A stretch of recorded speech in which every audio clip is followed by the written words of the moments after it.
আজ আমরা মধুময় শ্রীরাম বৃন্দাবনে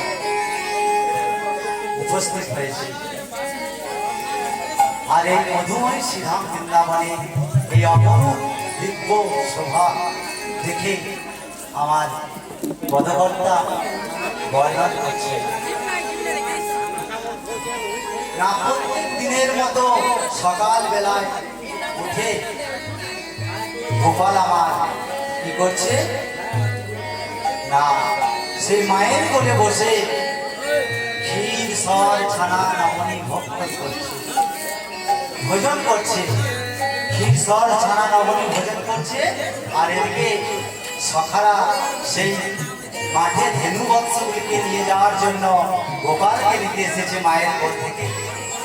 এদিকে গোপালকে সাজিয়ে দিয়েছে মা যশোমতী। আমার সখাগণ এসে বলছে, মা যশোমতী, আমাদের প্রাণের কানাইকে এবার আমরা বোঝাতে নিয়ে যাব, তুমি এবার গোপালকে যেতে দাও।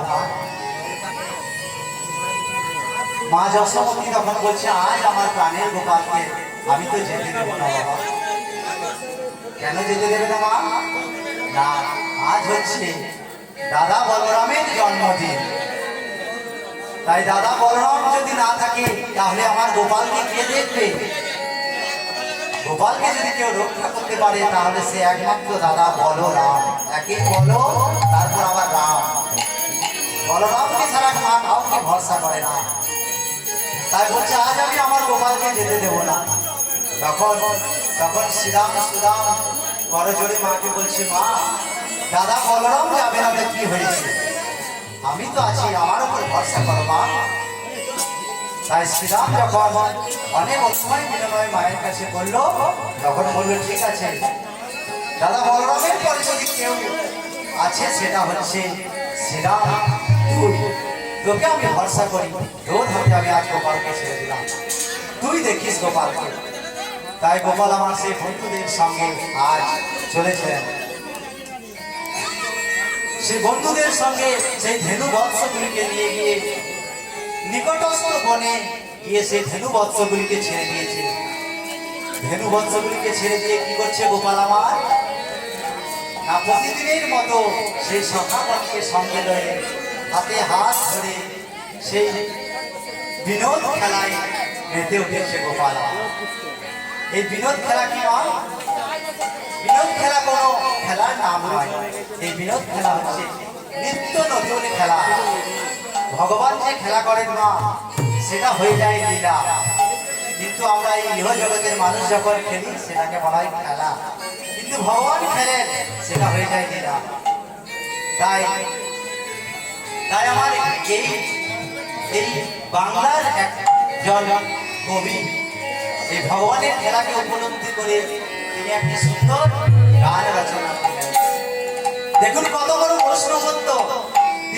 তিনি একজন মুসলিম কবি, অথচ আমার ভগবানের খেলা উপলব্ধি করে গান রচনা করে দিলেন। পদকর্তা ভগবানের খেলা রচনা করে কীর্তন আমরা করছি, ভগবান পদাবলী লিখেছেন পদকর্তারা, সেটা আমরা কীর্তন করছি। কিন্তু একজন মুসলিম কবি তিনি কোনো জাত পাত সমস্ত কিছু গোপন না রেখে তিনি একজন ভেতরে তার যে এত বৈষ্ণবত্ব, তাই সেই খেলায় তিনি রচনা করলেন।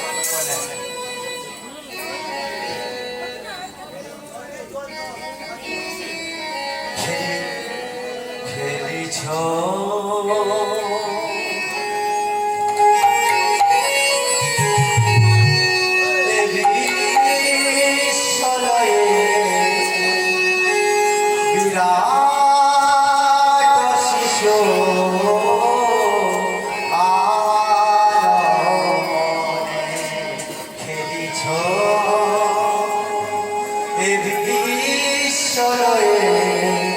বিরাট শিশু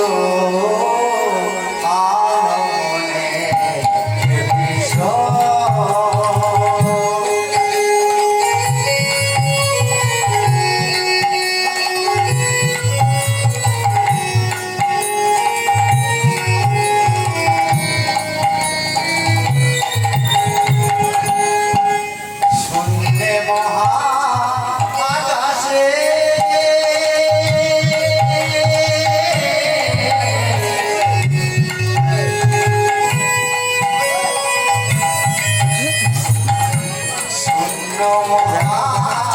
আকাশে তুমি মদির লীলা মেশিনই গলা তৈরি করছে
সখাগণের সঙ্গে আজ ধেনু বৎসগুলিকে মাঠে ছেড়ে দিয়েছে আর ছেড়ে দিয়ে সেই সখাগণের সঙ্গে খেলায় খেলতে হয়েছে।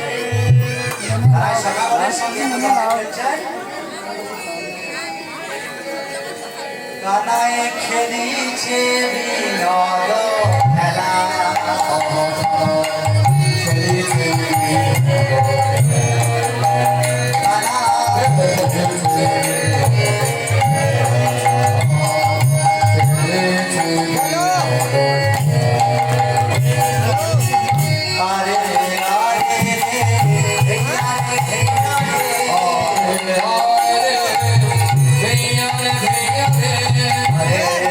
Hare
খেলাতে মহরা যত সখাগরা গানে গানা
সেই সখাগণের সঙ্গে গোবিন্দ আমার কি করছেন না খেলায় মেতে আছেন।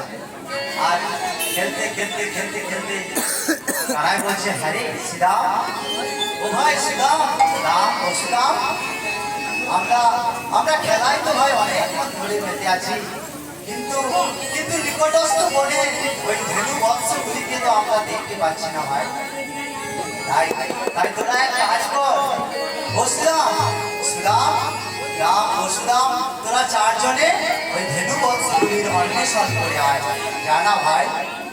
তাই সেই গোবিন্দের আদেশ পেয়ে কি করলো, গোবিন্দের আদেশ পাইয়া আজ শ্রীরাম চলিল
তাই তারা কি করলো না সেই বনে সেই ধেনু মৎস্যগুলি অন্বেষণ করতে করতে করতে করতে কি হলো না জীবনে ধেনু না পাইয়া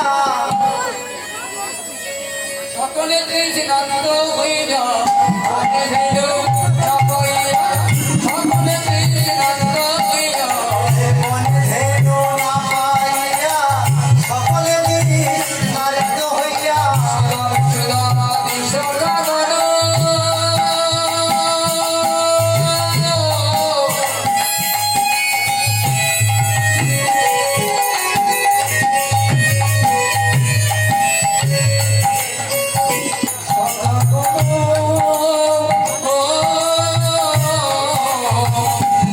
ধেনু না পাইয়া চিরব চলিল ধাইয়া সকলে তৃষ্ণান্ত হইয়া আর উপনীত কাজী দহতিরে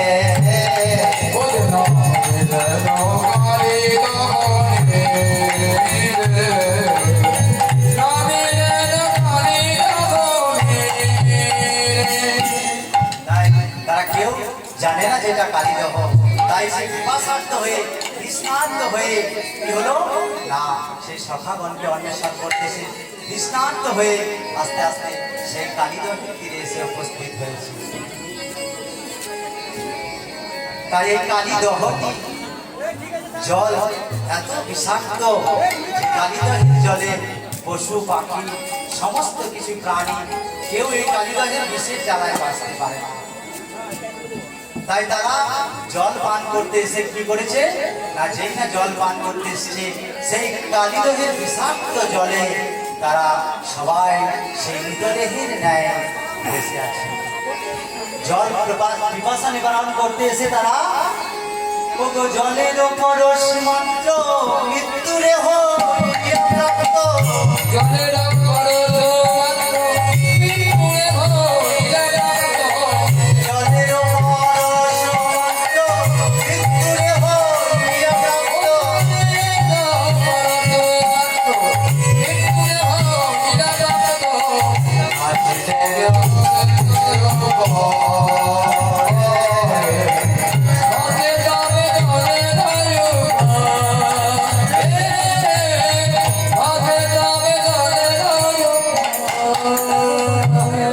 তাহলে সেই কালীদহের বিষাক্ত জলে যেই না জল পিপাসা নিবারণ করতে গিয়েছে অমনি সব হয়ে অর্থাৎ মৃতদেহ হয়ে সেই জলের উপরে ভেসে গেল। তাহলে এই কালীদহের এত বিষাক্ত জল, তাহলে কালীদহটি কেমন?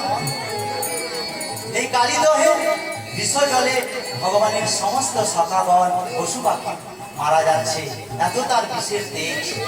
তাহলে এই কালীদহটি কেমন না পদকর্তা বর্ণনা দিচ্ছেন।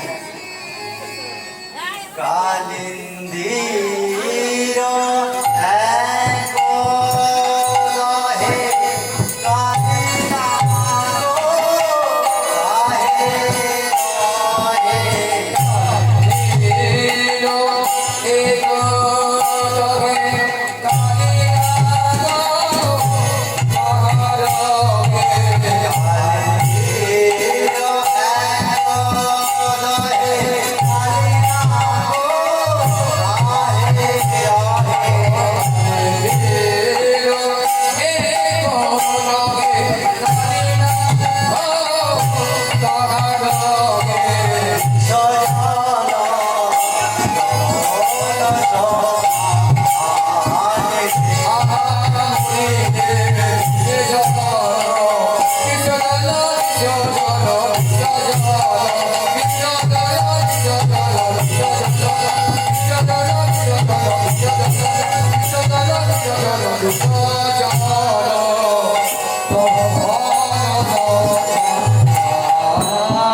ভক্তিমতী মায়েরা কালিন্দির তীরে সখাগণ এসে বিষের জ্বালায়, তারা সেই বিষের জল কেউ পান করেছে কেউ পান করেনি। তারা কি হয়েছে না সব মৃতদেহ হয়ে জলের উপরে ভাসছে। তাহলে এই কালীদহটি কোথায় অবস্থিত মা? না সেই বৃন্দাবনে আছে কালীদহ, আর সেই বৃন্দাবনে আছে যমুনা, আর সেই যমুনার তীরবর্তী আছে কালীদহ। এই দহ শব্দটা এসেছে মা হ্রদ থেকে, হয়ে র ফলা দহ্রদ, কিন্তু অনেকের মুখে দেখবেন র ফলা উচ্চারণ হয় না, তাই হ্রদ না বলে বলে দেয় হদ হদ হদ হদ হদ হদ বলতে বলতে বলতে দহ। যেমন দেখবেন মরা মরা মরা বলতে রামও বেরিয়ে যায়, সেরকম হদ না বলে হদ হদ বলতে বলতে দহতে পরিণত হয়েছে। তাহলে মা দুটো দিক বুঝে নিন, একটা হচ্ছে লীলা তত্ত্ব আর একটা হচ্ছে দেহ তত্ত্ব। সেই বৃন্দাবনে আছে যমুনা, আর সেই যমুনার কালীদহে আছে কালীয় নাথ। এটা আমরা লীলাতে বুঝতে পারলাম, সেই যমুনার কালীদহে আছে কালীনাথ। কিন্তু আমাদের এই 3.5 হাতের একটা দেহ আছে মা, প্রত্যেকের নিজের নিজের হাতে দেখবেন 3.5 হাত। এই 3.5 হাতের দেহে আমাদের এখানে কিন্তু শাস্ত্রে বলছে যা আছে ব্রহ্মাণ্ডে তাই আছে আমাদের এই 3.5 হাতের দেহ ভাণ্ডে। তাহলে আমাদের এখানে বৃন্দাবন কোনটি না, এই 3.5 হাতের দেহটা হচ্ছে আমাদের দেহ বৃন্দাবন। আচ্ছা বাবা, আপনারা প্রশ্ন করতে পারেন যে বাবা চন্দন, তুমি তো এই দেহটাকে বৃন্দাবন বলছো, তাহলে শুনেছি বাবা বৃন্দাবন নাকি 84 ক্রোশ, তাহলে আমাদের এই 3.5 হাতের দেহটা 84 ক্রোশ বটে তো বাবা? হ্যাঁ মা বটে। আমি বলছি অঙ্কটা মিলিয়ে নিন, হিসাবটা দেখুন, ঠিক হয়ে যাবে। আমাদের দেহটা 3.5 হাত, 1 হাত সমান 24 আঙুল। এমনি করে যদি মাপা হয় 1 হাত সমান 24 আঙুল, তাহলে দেহটা আছে 3.5 হাত, তাহলে 1 হাত সমান 24 আঙুল হলে 3 হাত সমান 3 24 72। এখনো হাফ আছে বাকি, তাহলে 24-এর হাফ হচ্ছে 12, তাহলে 72 আর 12 হচ্ছে 84। তাহলে হিসাব কিন্তু বরাবর। তাহলে আমাদের এই দেহ বৃন্দাবন, আর এই দেহ বৃন্দাবনে আছে কালীয় দহ। কালীয় দহ কোনটি মা না, ঠিক আমাদের এই হৃদয় বরাবর, এই হৃদয় বরাবর হচ্ছে কালীয় দহ, হৃদয় কালীয় দহ। তাহলে এখানে কালীয় নাক কোনটি না, আমাদের শরীরে মা 6টি রিপু আছে, প্রত্যেকের শরীরে। রিপু অর্থাৎ শত্রু। আমরা বহিঃশত্রুর সাথে লড়াই করতে পারি, বাইরের শত্রুর সাথে লড়াই করতে পারি, কিন্তু আমরা এই ভেতরের শত্রুর সঙ্গে কেউ লড়াই করতে পারি না। তাই আমাদের ভেতরের এই রিপুগুলিকে আমরা দমন করতে পারি না। তাই এই দেহের ভেতরে যে কালীয় নাগটি অবস্থান করছে, সেটা হচ্ছে ওই ষড়রিপুর মধ্যে সবার প্রথম যার নাম, রোল নম্বর 1, স্কুলে দেখবেন রোল নম্বর 1, তার নাম সবার প্রথমে। সেরকম কাম, ক্রোধ, লোভ, মোহ, মদ আর মাৎসর্য, এই ষড়রিপুর মধ্যে সবচেয়ে বলশালী শক্তিশালী রিপু হচ্ছে কাম।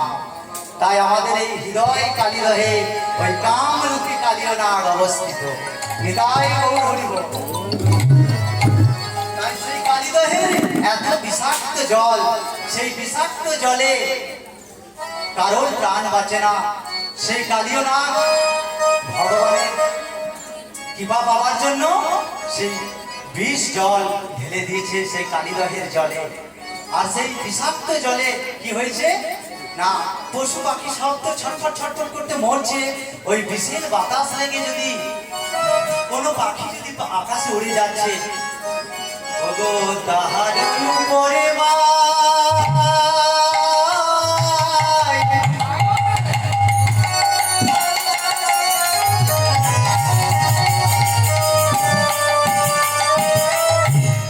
কোনো পাখি যদি উড়ে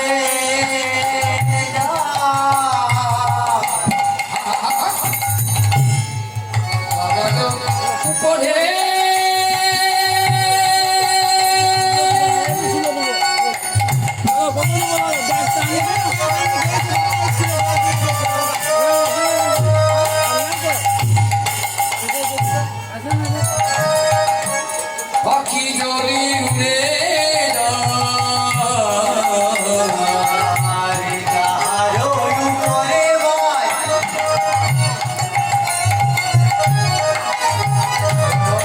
পাখি যদি উড়ে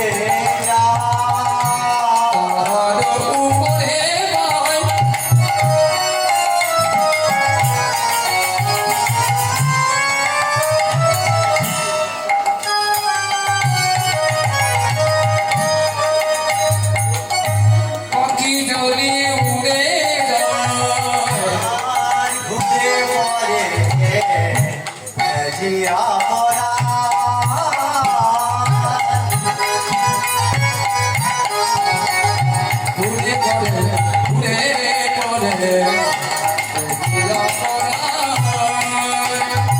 তাহলে এই কালিদহের ওই কালিদহের তীরে যদি কোনো পাখি উড়ে যায় ওপর দিকে, তাহলে সেই কালিদহের বিষের জ্বালায় তারা ছটফট ছটফট করতে করতে সেই কালিদহের জলে তৎক্ষণাৎ করে প্রাণ ত্যাগ করে। তাহলে বাবা এই কালিদহের জল যে এত বিষাক্ত, এখানে কে বাস করে? কালীনাগ। কালীনাগ বাস করে এই কালিদহের জলে। তাহলে এই কালীনাগ ছিল কোথায়? আর কালীনাগ এ জন্মে কালীনাগ, তাহলে পূর্ব জন্মে তিনি কে ছিলেন? তাহলে তাহলে আমাদেরকে সেই চলে যেতে হবে পুরাণের কাহিনী। এই কালীনাগ ছিল বাবা পূর্ব জন্মে চন্দ্রবংশীয় রাজা। মা মন দেন, চন্দ্রবংশীয় রাজা, রাজা চন্দ্রধ্বজ। কি বললাম মা নামটা? রাজা চন্দ্রধ্বজ রাজা। সেই চন্দ্রধ্বজ রাজা একবার মৃগয়া করতে গেছিলেন। তখনকার দিনে রাজারা দেখবেন সব করে মৃগয়া করতে যেতেন। তাই রাজা চন্দ্রধ্বজ একবার মৃগয়া করতে গেছেন। সেই মৃগয়া করতে করতে করতে করতে করতে করতে সন্ধ্যা ঘনিয়ে এসেছে। তাহলে সেই বনের মধ্যে যখন সন্ধ্যা নেমে এসছে, তখন সেই বনের মাঝে রাত্রি যাপন করতে হবে। তাই সৈন্য সামন্তদেরকে বললেন, যাও এই বনের মধ্যে যদি কোনো থাকার আশ্রয় থাকে, যদি কোনো কুটির থাকে, তাহলে তোমরা সেটা সন্ধান করে এসে। তাই সেই রাজা আজ্ঞা মতো সৈন্য সামন্ত গিয়ে সেই কুটিরে একজন দেখতে পেলেন একটা ছোট্ট কুটির। সেই কুটিরে এক মুনি সারা শরীর তার গলা পচা কুষ্ঠ ব্যাধি দুর্গন্ধ ছড়াচ্ছে। এক মুনি বসে বসে নাম জপ করছে। সেই মুনির কাছে গিয়ে রাজারা বলল, রাজার আদেশে সেই সৈন্য সামন্ত বলল, আমাদের রাজা আজ রাত্রি যাপন করবে আপনার কুটিরে, তাই আপনাকে জায়গা ছেড়ে দিতে বলল।